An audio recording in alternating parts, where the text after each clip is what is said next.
नमस्कार, आप देख रहे हैं पंजाब केसरी टीवी और मैं हूं प्रवीण झा। नमस्कार।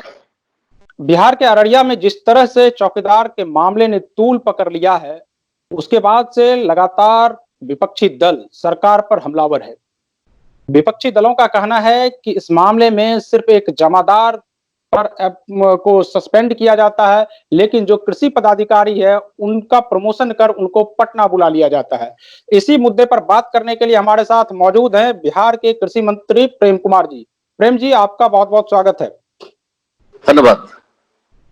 प्रेम जी, आखिर क्या मजबूरी हुई कि कृषि पदाधिकारी को प्रमोशन देकर पटना बुला लिया गया? पहली बात कि कृषि पदाधिकारी को कोई प्रमोशन नहीं दिया गया है, और जब गृह रक्षा वाहिनी होमगार्ड के जवान के साथ जिला कृषि पदाधिकारी अररिया के द्वारा अमानवीय व्यवहार हमने देखा, और उसके बाद काफी मन को ठेस पहुंचा और लगाया अमानवीय काम हुआ है, उनका व्यवहार ठीक नहीं रहा है।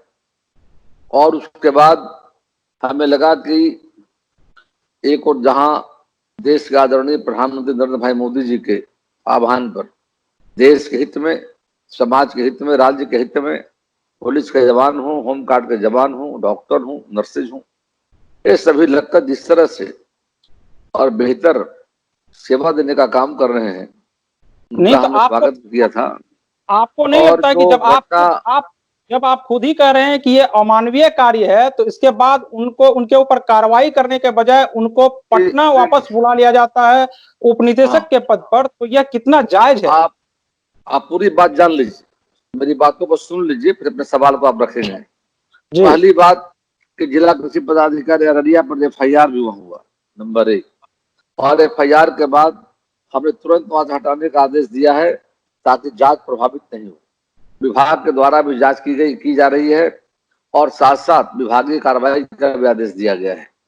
और दूसरी तरफ उनको वहां से इसलिए हटाया गया कि जांच प्रभावित नहीं जाकर को, और मुख्यालय में उनको समकक्ष जो होता है, स्थान होता है, उन पर उनका मतलब योगदान देने का आदेश दिया गया है। और जैसे ही पुलिस के द्वारा जो FIR की गई है, जैसे ही जांच की रिपोर्ट में पाए जाते हैं, और उसके बाद निश्चित तौर पर आगे भी कार्रवाई की जाएगी। अब बोलिए। नहीं तो सवाल यही है ना कि जब उनके ऊपर कार्रवाई की जाएगी तो उनको फिलहाल कुछ वक्त के लिए या तो सस्पेंड कर दिया जा सकता था, उनको पटना बुलाने की नौबत क्या हो गई? हाँ, इसलिए नौबत है कि जांच प्रभावित नहीं हो, और विभाग का स्तर पर प्रस्ताव जो आया है हमारे अधिकारियों का, और वह हटाया गया है कि जांच का प्रभावित नहीं जाकर के हो, और आगे नहीं, जब वो विभाग में कार्यरत रहेंगे ही तो फिर तो जांच प्रभावित होगी ना। कोई जांच प्रभावित नहीं होगी। क्या हट जाएंगे जांच प्रभावित नहीं होगी? हम हटा ही देते उनको, यदि है मान लिया जाए वो, इसीलिए तो हटाया गया जाकर के, नंबर 1। और दूसरा कि पुलिस के FIR के बाद जो रिपोर्ट पुलिस का आता है उसके आधार पर आगे भी कार्रवाई की जाएगी। नहीं, विपक्षी दल जिस तरह से RJD का बयान आ रहा है कि नहीं, सुशासन के सरकार में इस तरह की घटना घट रही है और सुशासन बाबू जो हैं वो मौन बैठे हुए हैं। एकदम उनका आरोप निराधार है, बेबुनियाद है।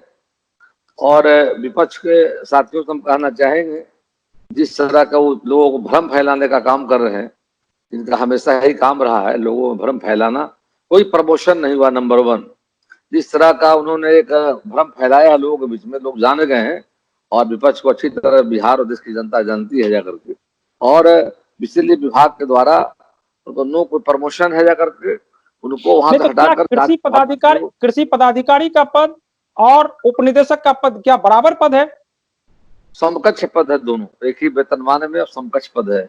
इसीलिए जानकारी लोगों को नहीं है, जानकारी पहले लेना चाहिए कि दोनों पक्ष पद क्या है जाकर के। और अंदाज पर लोग कह दिए कि भाई प्रमोशन हुआ है, वैसी कोई बात नहीं जाकर के है। हम लोग भी इस घटना से काफी मर्माहत हुए हैं जाकर के, और निश्चित तौर पर आगे भी पुलिस के द्वारा जो FIR किया गया, FIR के बाद जैसे ही उनका जांच में सामने बात आती है तो आगे निलंबित में करने का हम काम करेंगे। नहीं, मेरे पास एक खबर भी आई है कि चौकीदार संघ के जो अध्यक्ष हैं वो कल अररिया में अपने पूरे परिवार के साथ धरना देंगे, घर में ही धरना पर बैठेंगे। जिस तरह से ये पूरा मामला चल रहा है, आपको नहीं लगता है कि उनको फिलहाल या तो निलंबित कर देना चाहिए या फिर उनके ऊपर कोई ठोस कार्रवाई हो? बिल्कुल, हम पुलिस के रिपोर्ट का इंतजार कर रहे हैं। जैसे ही पुलिस की रिपोर्ट आएगी निश्चित तौर पर निलंबित भी किए जाएंगे। अच्छा, कुछ सवाल कोरोना से संबंधित है। जिस तरह से वहां पर एक पदाधिकारी से एक चौकीदार किसी कागज का डिमांड कर रहा है और उस चौकीदार को वो कृषि पदाधिकारी आकर के अपना धौंस दिखाते हुए कह रहा है कि आप उठक बैठक करो। आपको नहीं लगता है कि जिस तरह से लॉकडाउन का पालन होना चाहिए था वो नहीं हो पा रहा है, वो चाहे सरकारी स्तर के अधिकारी हो चाहे बाकी आम जनता हो? पूरी तरह लॉकडाउन सफल बिहार में है। सरकारी अधिकारी और जनता का पूरा सहयोग मिल रहा है और कहीं का दुख का घटना घट रहा है तो प्रशासन कार्रवाई भी कर रही है। चलिए, बहुत बहुत शुक्रिया आपका समय देने के लिए प्रेम कुमार जी। धन्यवाद। Thank you.